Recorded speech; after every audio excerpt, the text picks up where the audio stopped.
Mercredi, des idées en goguette. Marché ouvert, des idées en vrac. Émission sur Alliance 92, tous les mercredis à 6h45 et 7h30. Rediffusion le même jour à 17h30 et à 18h. Le marché des idées semble bien animé si l'on fait référence ici à ce que nous dit Manara Samuel d'emblée, total régal. La vie normale semble avoir repris son cours, avoir les scènes de vie quotidiennes du moment.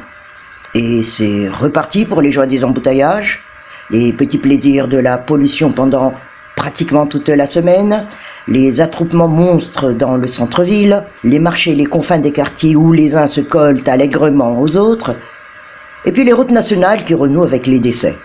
Qu'est-ce qui aurait donc bien pu s'y passer quand ces axes routiers étaient fermés, résonneront certains. Mais les accidents routiers sont-ils donc un passage obligé, une fatalité pour que, dès le premier week-end de sortie vers les régions, ils fassent des victimes? Il y a également les sorties festives et soirées bien arrosées que n'interrompent, malgré le maintien de leur interdiction, que l'heure du couvre-feu. Un autre point est ici soulevé par Manara Samuel. Est-ce la perspective de la célébration du 61e anniversaire de l'indépendance du pays, mais un air de fête plane? Le déconfinement progressif a été décrété, et certains, pour ne pas dire beaucoup, sortent et travaillent réellement pour leur survie tout en respectant un minimum les gestes barrières. Mais d'autres, pour le plaisir et pour ceux-là, on aura bien répété une bonne centaine de fois que le virus continue d'évoluer au pays et que les dispositifs de sécurité sanitaire restent en vigueur, ils n'en auront que faire.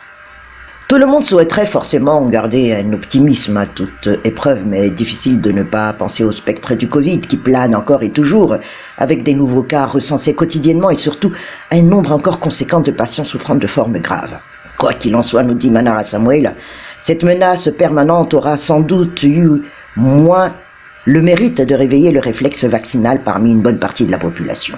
Il faut en effet relever qu'après l'indifférence quasi générale des premières semaines qui ont suivi l'arrivée des premières doses au pays, la tendance s'est quelque peu inversée. Et depuis que le nombre de vaccinodromes a été multiplié, personnalités connues comme anonymes y font la queue pour une injection. Les campagnes de sensibilisation ne discontinuent pas non plus à l'approche de la date de péremption de ces premières doses de vaccins. Et force est de constater, Manara Samuel, comme vous le dites, que bon nombre y ont été plus sensibles qu'ils ne l'ont été pour les appels au respect des mesures sanitaires. A tout de suite, dans En route. Mercredi, des idées en goguette. Marché ouvert, des idées en vrac. Émission sur Alliance 92, tous les mercredis à 6h45 et 7h30. Rediffusion le même jour à 17h30 et à 18h. Comme le dit Manara Samuel, la vie normale semble avoir repris son cours, avoir les scènes de vie quotidiennes du moment. Tout sans doute le titre ici, total régal des idées en goguette de ce mercredi.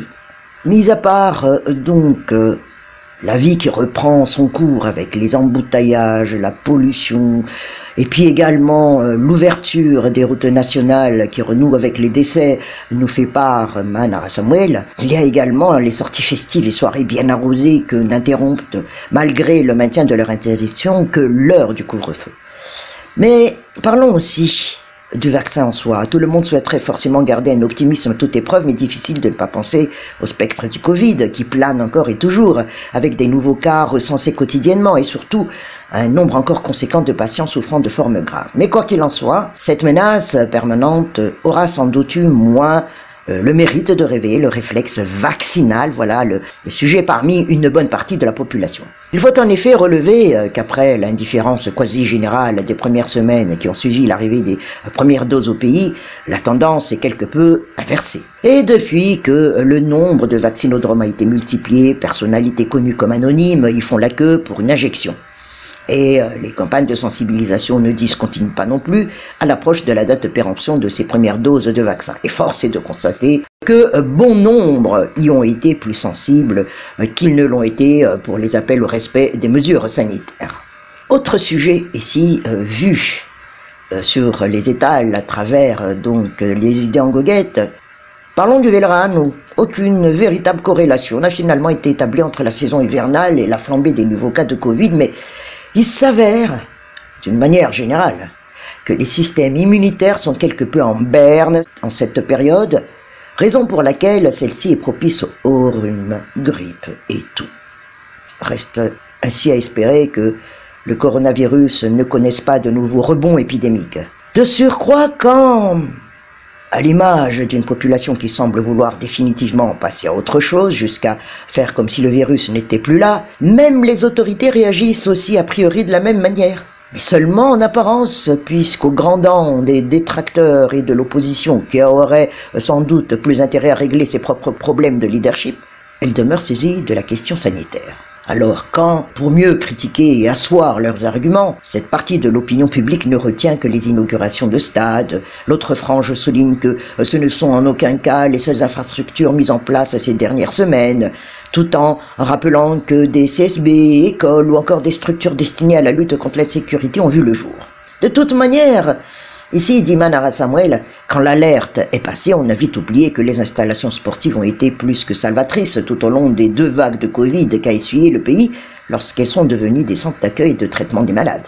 Et quand d'un côté l'on se dit aussi féru de football, ainsi que de l'équipe nationale, et que de l'autre on dénonce la construction de ces stades, on voit mal où se situe la logique dans tout cela. Bref, à y voir de plus près, c'est surtout cette course aux réalisations qui vexent certains, et s'il n'y en avait pas, trouverait encore à redire en soutenant par la suite que le pouvoir prend le prétexte de la crise sanitaire pour justifier le fait qu'il n'ait rien accompli. Et que cela n'empêche pourtant pas les localités concernées de profiter de ces infrastructures sanitaires, scolaires, sécuritaires ou sociales, ou les habitants des autres régions de se réjouir donc de cette normalité retrouvée, jusqu'à une éventuelle 3e vague qui risque bien de survenir, et plus vite qu'on ne le pense, si chacun y prend réellement garde. Un mercredi prochain, avec Manara Samuel. Mercredi, des idées en goguette. Marché ouvert, des idées en vrac. Émission sur Alliance 92, tous les mercredis à 6h45 et 7h30. Rediffusion le même jour à 17h30 et à 18h.